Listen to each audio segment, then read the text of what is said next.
what's your mission in life? Why you do whatever you do? In terms of the motivations, I guess the sort of kind of a long version of the explanation, but essentially, when I was a kid, I was wondering kind of what's the meaning of life, like why are we here, what's it all about, and I came to the conclusion that what really matters is trying to understand the right questions to ask, and the more that we can increase the scope and scale of human consciousness, the better we are able to ask these questions. So I think that there's certain things that are necessary to ensure that the future is good, and some of those things are, in the long term, having long-term sustainable transport and sustainable energy generation, and to be a spacefaring civilization, and for humanity to be out there among the stars and be a multiplanetary species. I think being a multi-planet species and being out there among the stars is important for the long-term survival of humanity, and that's one reason, kind of like life insurance for life collectively, life as we know it. But then the part that I find personally most motivating is that it creates a sense of adventure, and it makes people excited about the future. And if you consider two futures, one where we are forever confined to Earth until eventually something terrible happens, or another future where we are out there on many planets, maybe even going beyond the solar system, I think that second version is incredibly exciting and inspiring, and there need to be reasons to get up in the morning. You know, life can't just be about solving problems. Otherwise, what's the point?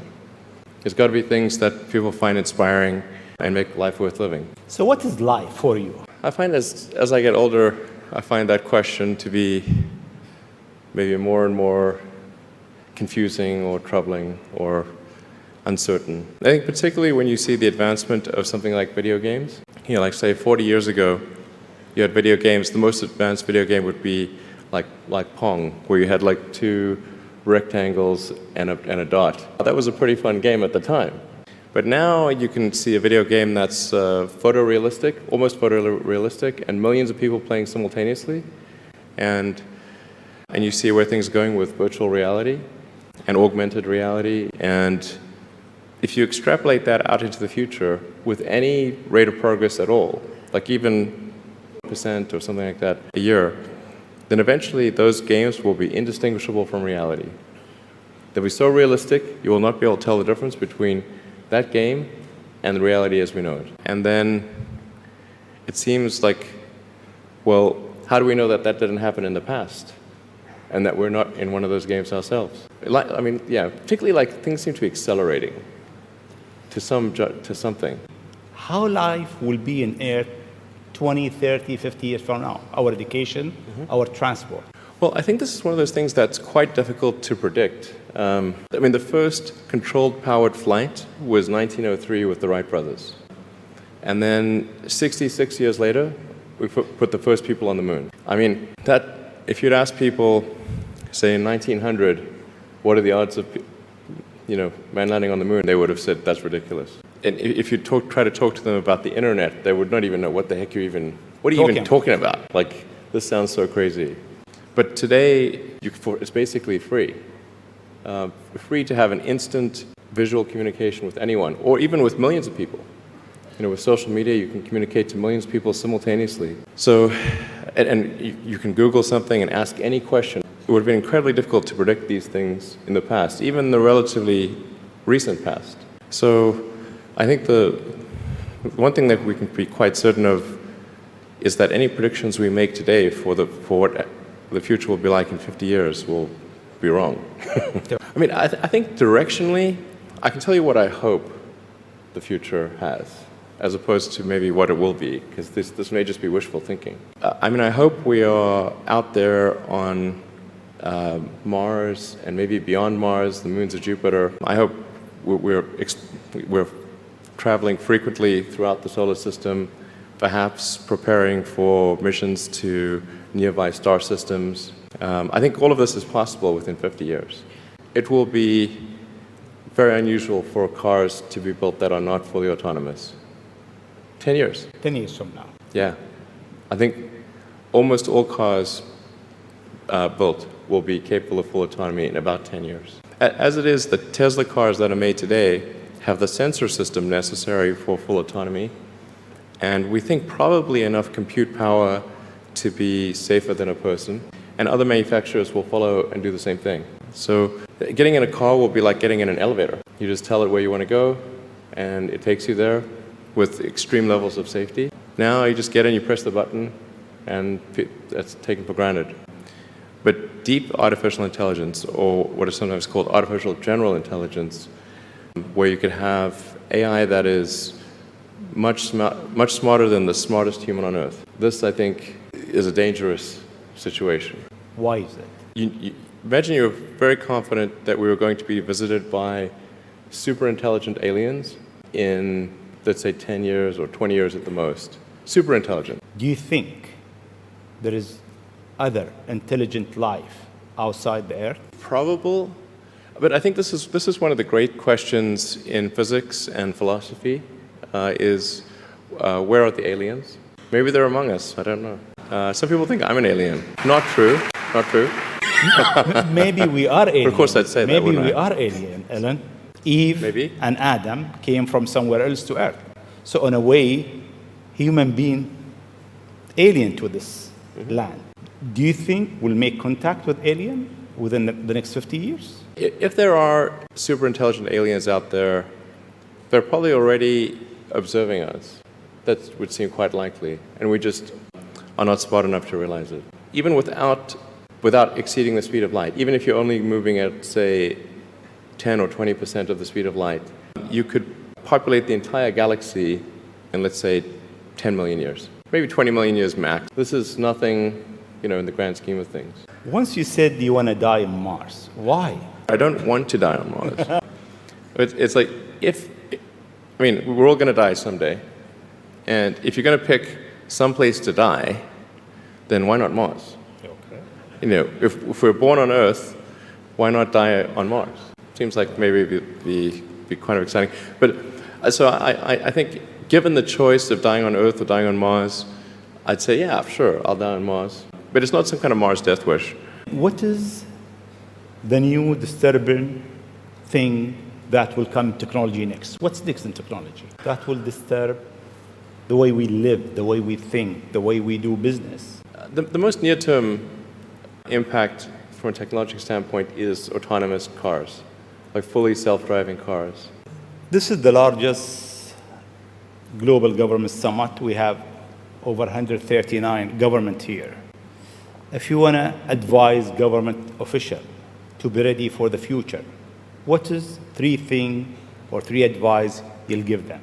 Well, I think the first bit of advice would be to really pay close attention to the development of artificial intelligence. I think it's important for public safety that governments keep a close eye on artificial intelligence and make sure that it does not represent a danger to the public. Let's see. Secondly, I would say we do need to think about transport in general.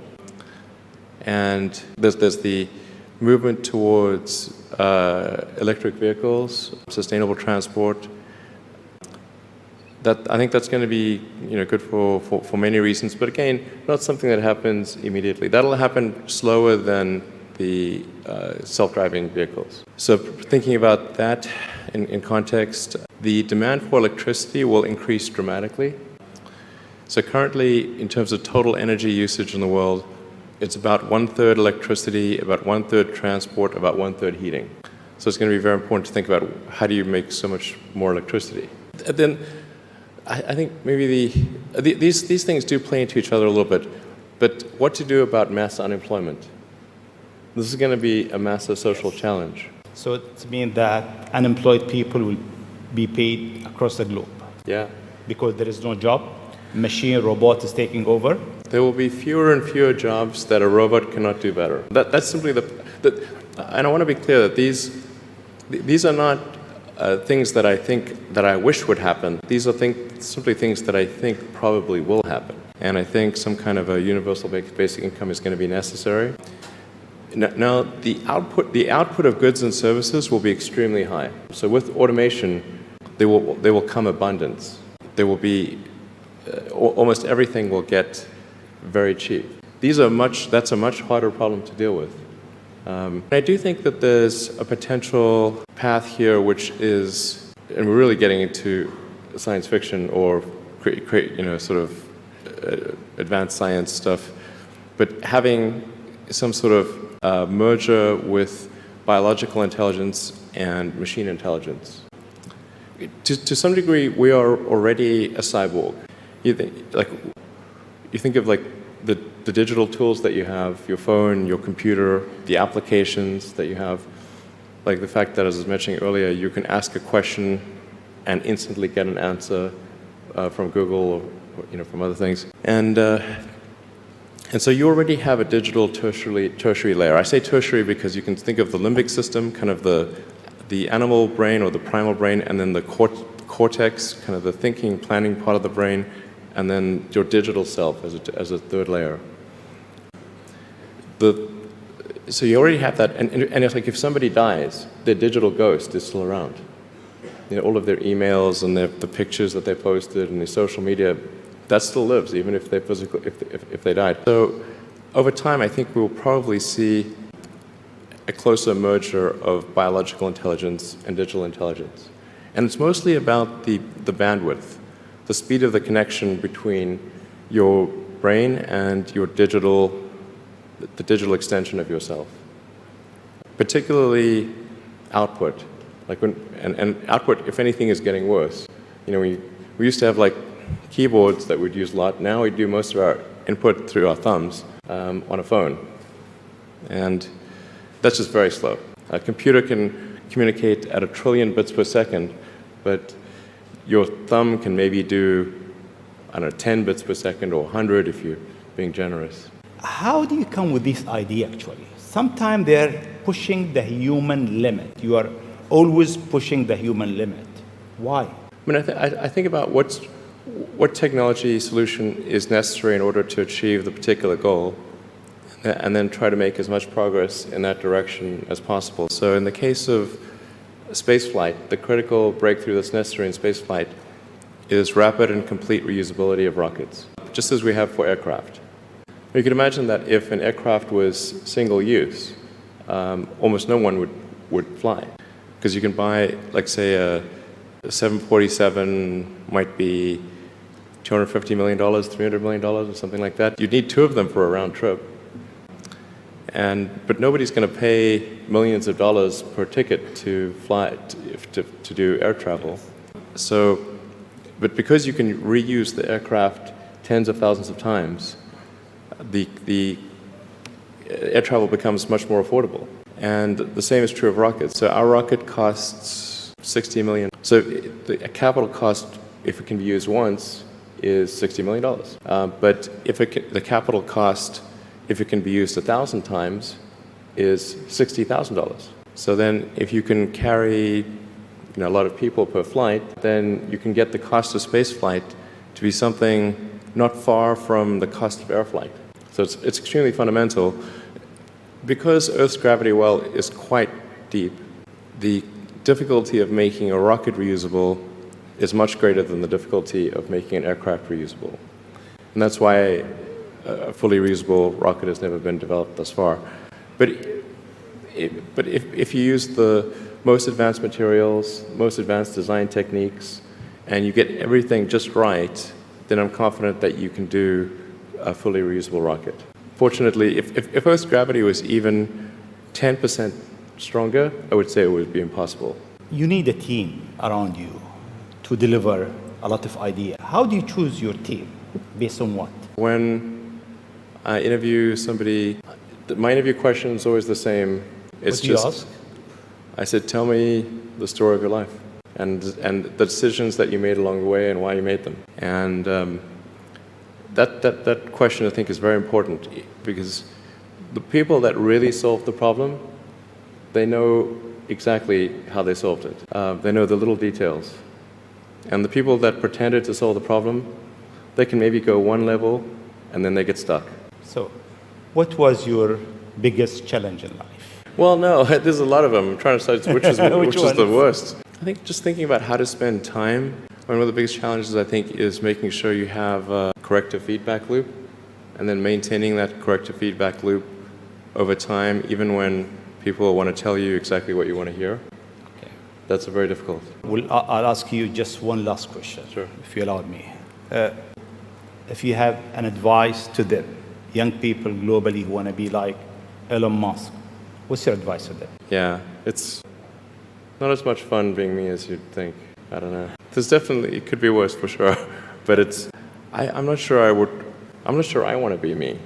Oh. But, I mean, if you want to make progress in things, I think that the best analytical framework for understanding the future is physics. I'd recommend studying the thinking process around physics, like not the equations. I mean, the equations certainly they're helpful, but the way of thinking in physics is it's the best framework for understanding things that are counterintuitive, and always taking the position that you're to some degree wrong, and your goal is to be less wrong over time.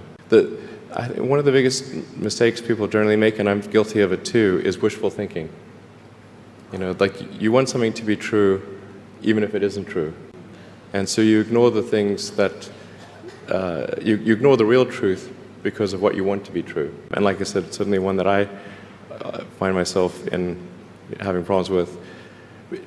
But if you just take that approach of you're always to some degree wrong, and your goal is to be less wrong, and solicit critical feedback, particularly from friends. Like friends, particularly friends, if somebody loves you, they want the best for you. They don't want to tell you the bad things. So you have to ask them, and say, really, I really do want to know, and then they'll tell you.